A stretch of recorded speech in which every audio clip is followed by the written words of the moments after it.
Hey, what's up, everyone? It's Justine, and you guys, it is that time again. A new beta has just dropped. I'm so excited to unbox it with you.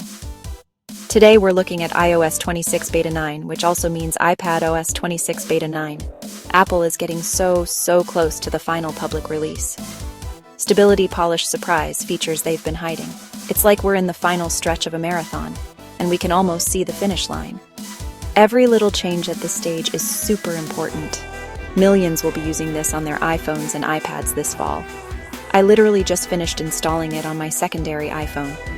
I've already been poking around to see what's new. These updates are not just about adding flashy new things, they're about making our devices work better. Think about it.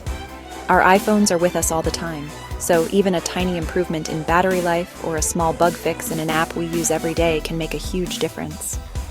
Apple is listening to all the feedback from developers and public beta testers, and this update is a direct result of that.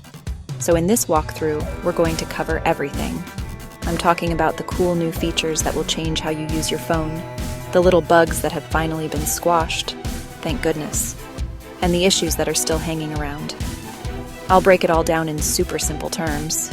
So whether you're a hardcore developer or just someone who loves their iPhone, we'll look at the big stuff, the small stuff, and everything in between. Okay, so before we jump into the really juicy stuff, let's quickly talk about what a beta even is.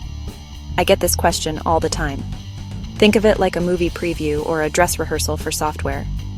Before Apple releases the final, official version of iOS to everyone in the world, they release these beta versions to developers and public testers.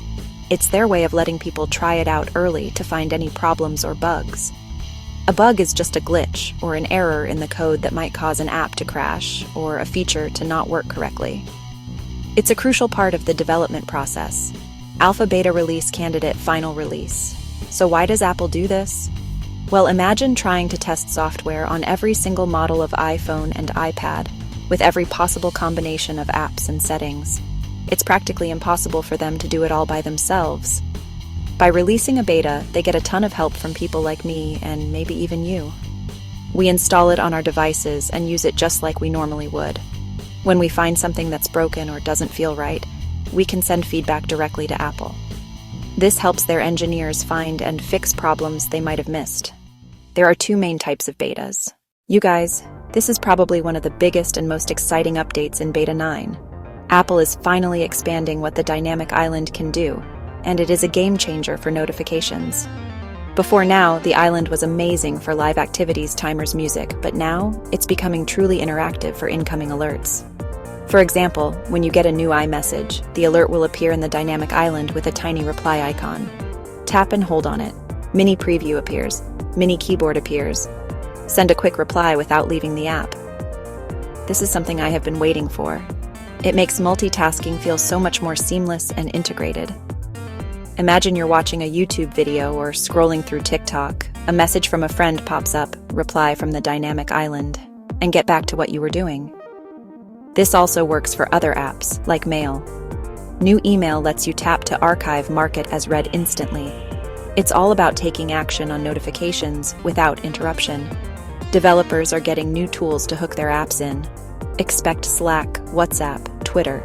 The top of the screen feels like a command center. Not just a place to hide the camera, a core UI element. Okay, get ready for this, because the home screen is getting another major upgrade. We all love widgets and smart stacks, right? Well, in iOS 26 Beta 9, Apple is introducing something I'm calling contextual smart stacks. These are basically super-powered widget stacks that can automatically reorder themselves based on your location, the time of day, what you're doing. For example, your stack might show the weather widget in the morning, news widget in the morning, then automatically switch to your calendar widget, to-do list widget when you get to the office. It's so incredibly smart and personal. Here's how it works.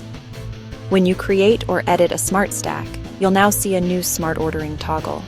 When you enable it, you can set simple rules. You can create a morning context, work context, gym context. For each one, you can drag and drop the widgets you want to see first.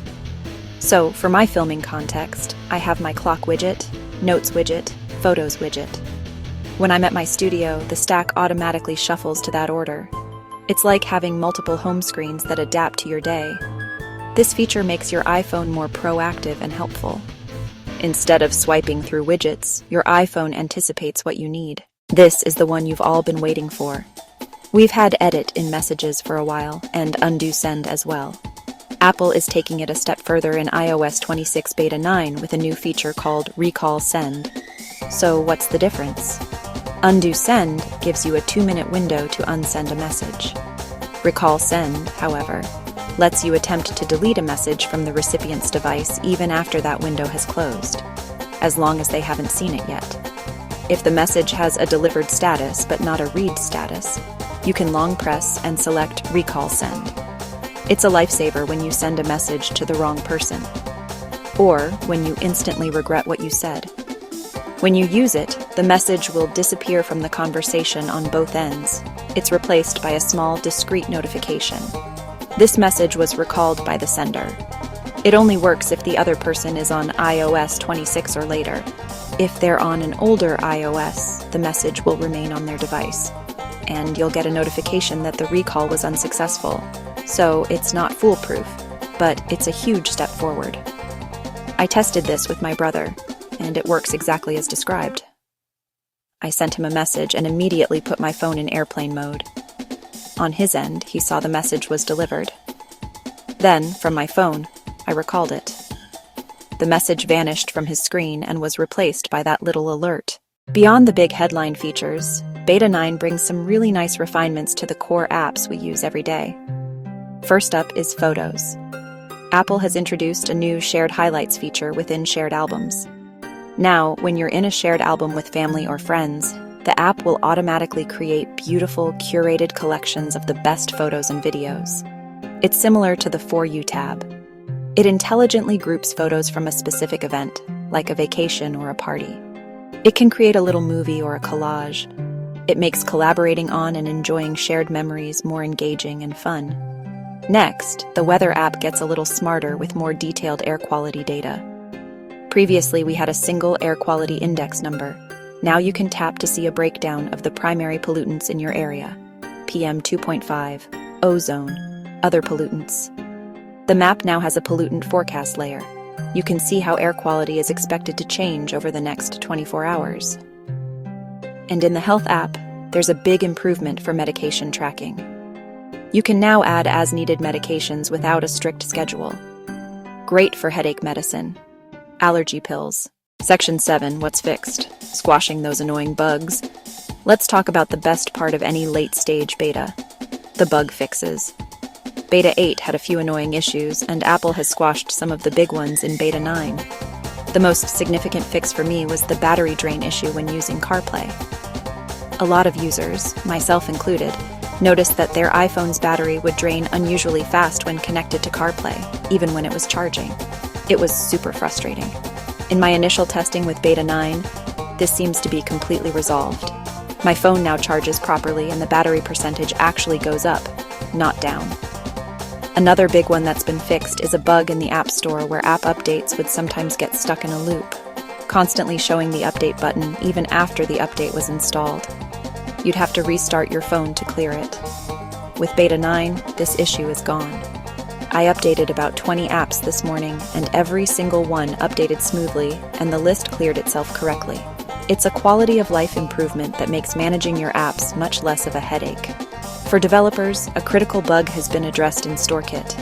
Some developers were reporting that in-app purchase testing was failing randomly in the sandbox environment, making it difficult to test new features. Apple's release notes confirm that this has been resolved. Of course, this is still a beta, so not everything is perfect just yet. Apple is very transparent in their release notes about what's still being worked on. One of the main known issues in Beta 9 involves widgets. Some third-party widgets might temporarily disappear from your home screen after restarting your device. They usually reappear after a few minutes, or after a couple of unlocks. But it can be startling to see a blank space where your favorite widget used to be. Apple says they are aware and working on a fix. Another lingering issue: focus mode filters. If you filter specific email accounts in Mail, that filter might stop working after you edit the focus. Workaround: Open Settings, turn the mail filter off for that focus, then turn it back on. It's a hassle, but it fixes it until Apple ships a permanent patch. Screen time users. Pausing and resuming an app limit might not work correctly the first time. You may need to tap Ignore Limit a couple of times for it to register. With the release of iOS 26 Beta 9, we are incredibly close to the finish line. We've moved past adding major new features. Now we're deep into the refinement stage. Release candidate likely very soon, maybe next week. RC = likely the final build if no major bugs appear. Public release usually about a week after RC we're on the home stretch. iOS 26 is shaping up to be a fantastic update. More powerful dynamic island, intelligent smart stacks, recall send in messages. I'm excited for the final version. Fun journey testing the betas. Final product looks better than ever. Stay tuned. Official launch just around the corner. Feedback matters. Public beta testers. Report bugs via Feedback Assistant. It really helps. You're helping Apple build a better product. What do you think about these new features? Drop a comment below and let me know. Which one are you most excited about? The dynamic island updates, smart stacks, or recall send? And if you're thinking about trying the beta yourself, remember to use a secondary device. If this breakdown was helpful, smash that subscribe button and hit the bell for notifications. I'll be covering the release candidate and final launch when they drop. Thanks for being part of this amazing tech community. Until next time, keep exploring, keep testing, and I'll see you in the next one. Peace.